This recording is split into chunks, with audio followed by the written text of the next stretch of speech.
That is one of the most amazing aircraft in all of the world from World War II. As a matter of fact, it was the type of aircraft flown by President George Herbert Walker Bush, President Bush 41, when he was still a teenager. The TBM Avenger from World War II, a carrier-based aircraft that folded its wings back in order to make room to get more aircraft on the aircraft carrier. Part of the Grumman Iron Works, now letting the wings come forward.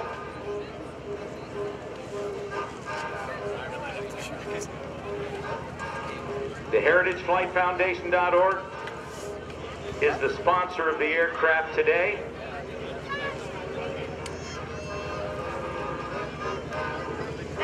It's painted in the original paint scheme as a World War II bomber on the USS Block Island.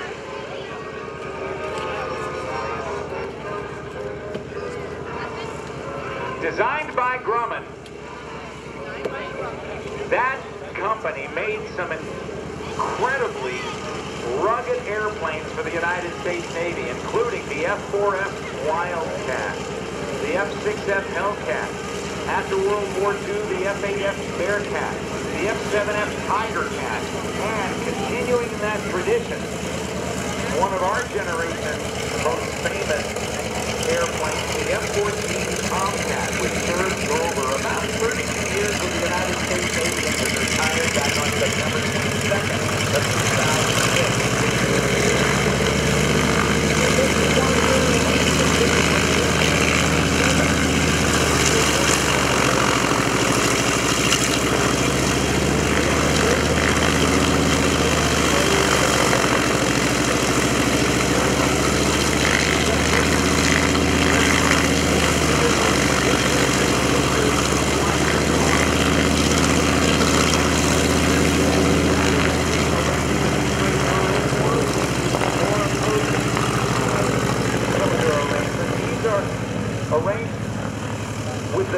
Cylinders in a circle around a central propeller shaft. And in order to get more and more power, rather than making the cylinders larger and making them too big to be on the front of an airplane, they actually added rows of cylinders behind that first row. So typically, the aircraft would have 7 or 9 cylinders, and if they needed to get more horsepower, they would put a second row of 7 or 9 cylinders behind it. In this case, 7 cylinders times 2 rows, 14 cylinders, giving it 1,700 horsepower. It was known as the Avenger, but it was actually had 2 different naval designations. One was the TBM, the other was the TBF. Grumman was the TBF, the designer, but it was also built under license by General Motors. Now, I'm going to fade the mic down and let's listen to the sound of this wave.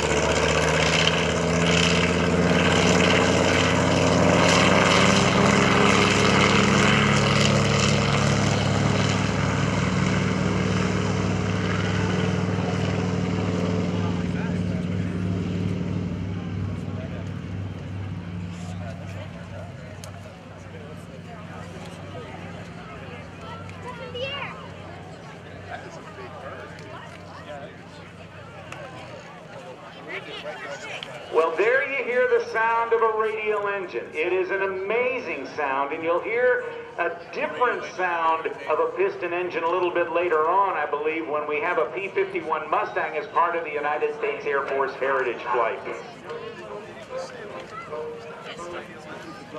Frequently during World War II, when the primary manufacturer of an aircraft, in this case Grumman, was stretched beyond the need of the United States Navy to have an aircraft, to have more and more Avengers built, well, then the folks at Grumman would give information, give the tooling information, the plans, and assist another company in setting up a production line for the same aircraft. So the Grumman folks went to General Motors and said, okay, here's how to build an Avenger, and they helped them set up production lines.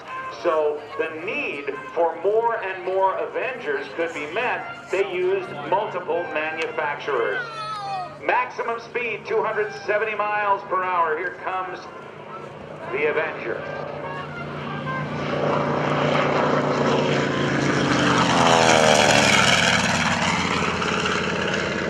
The Grumman Iron Works was the nickname given to the company that designed it. It replaced the Douglas TBD Devastator as the Navy's torpedo bomber in the Pacific. The Grumman Avenger had the strength and power to do the job. But as I mentioned, they had to pass off some of the manufacturing to General Motors because Grumman was very, very busy producing single-engine fighters, Wildcats and Bearcats.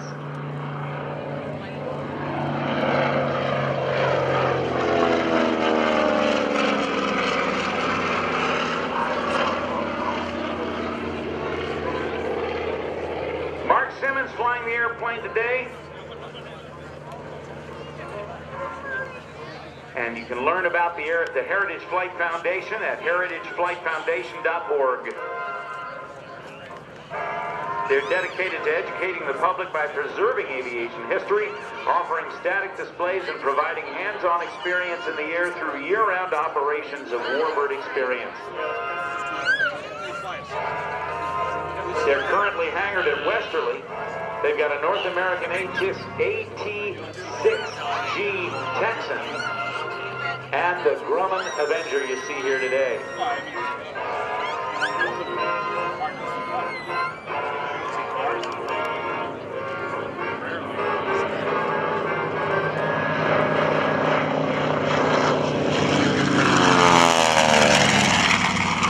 Great to hear that sound, that deep, throaty sound of the radial engine. But you're also hearing a little bit of sound from the propeller tips going supersonic at about 2,700 RPM or so. We heard that a little bit on takeoff.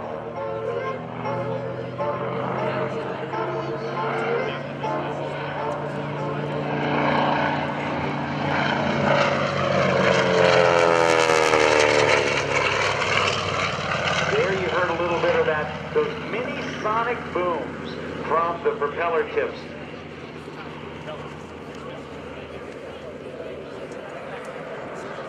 The armament on board the TBM Avenger, 350 caliber machine guns, 2 fixed forward firing, and 1 was in a rear turret, and a 30 caliber machine gun in a ventral position down underneath, and it could carry up to 2,000 pounds of bombs or 1 torpedo in an internal bomb bay.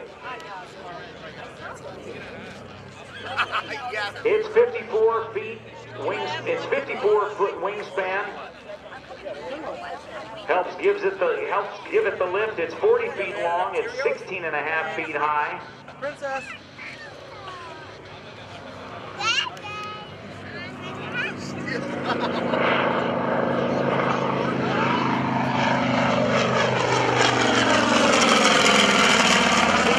Former President George Herbert Walker Bush flew the Avenger. He was actually shot down in an Avenger while flying in combat in the Pacific Theater in World War II. There were 9,000. Now, I'm going to throw out a number here that somebody will say, no, that's incorrect. Because depending on whose history book you read, production numbers of aircraft vary. There are very few totally agreeing numbers on production of different aircraft during World War II. But one of my sources says that there were 9,839 Avengers built in total. Oh no, that's incorrect. Well, then you're right, Dan. Somebody would say it. That's right. You know what? And if you've got a different number, yeah, you're right. That's okay. Over 7,500 of them.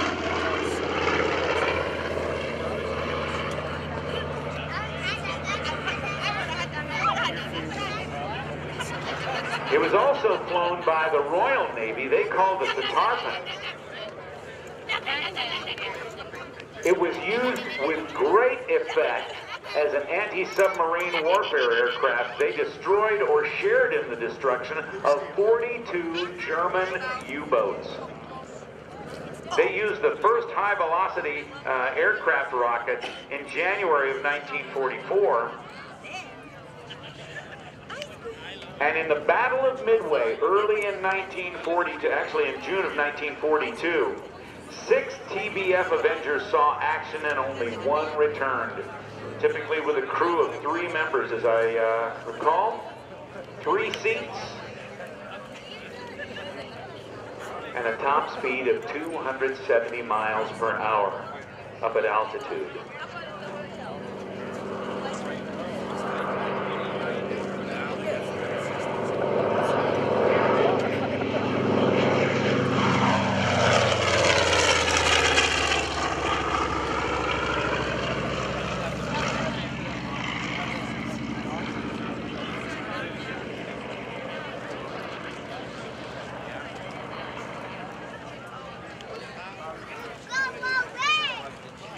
As you saw, the TBM Avenger had its wing fold mechanism.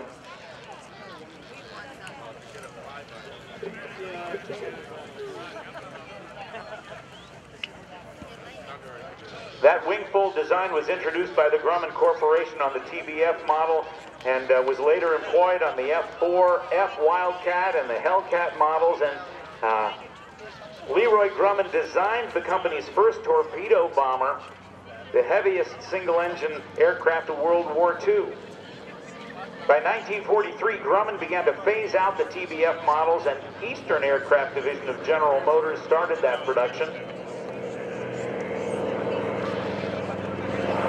And interestingly,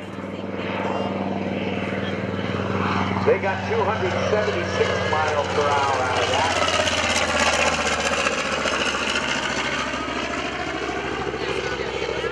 You look at that landing gear, and there was a big, big challenge in designing aircraft that were going to land on aircraft carriers, because they didn't do so much of a landing as they did a controlled crash, because they had to land these aircraft in about 400 feet of carrier deck. And they would have a tail hook that would come down on the back and catch one of 4 steel cables stretched across the deck of a carrier.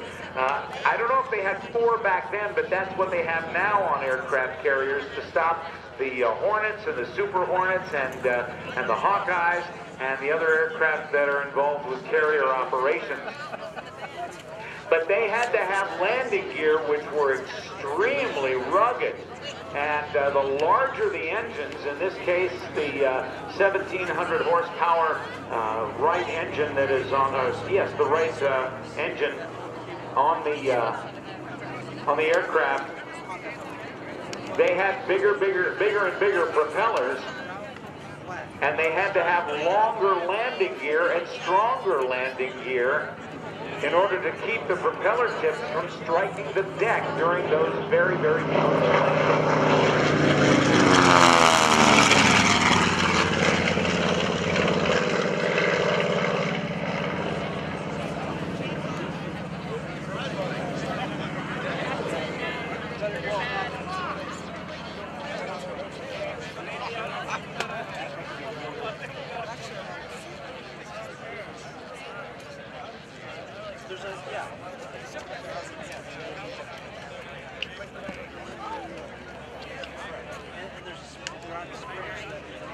As I mentioned, in June of 1943, future President George Bush was shot down in his Avenger. He was the youngest naval aviator in history at the time.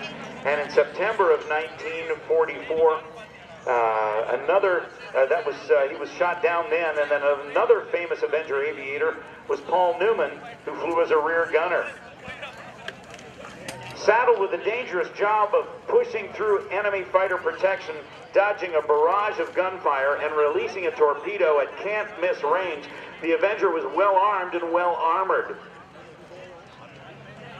By the end of the war, Avengers had sunk over 60 enemy ships, participated in the destruction of the world's largest battleship, the Yamato. Avengers played a major role in the Allied victory during World War II, and only 42 are still airworthy today.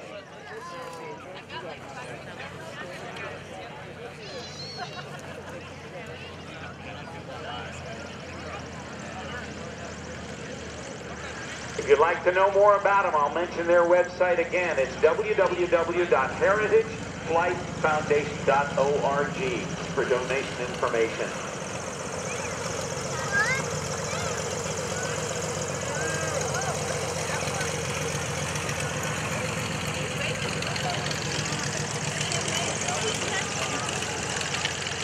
Big engine, big propeller, and big airplane.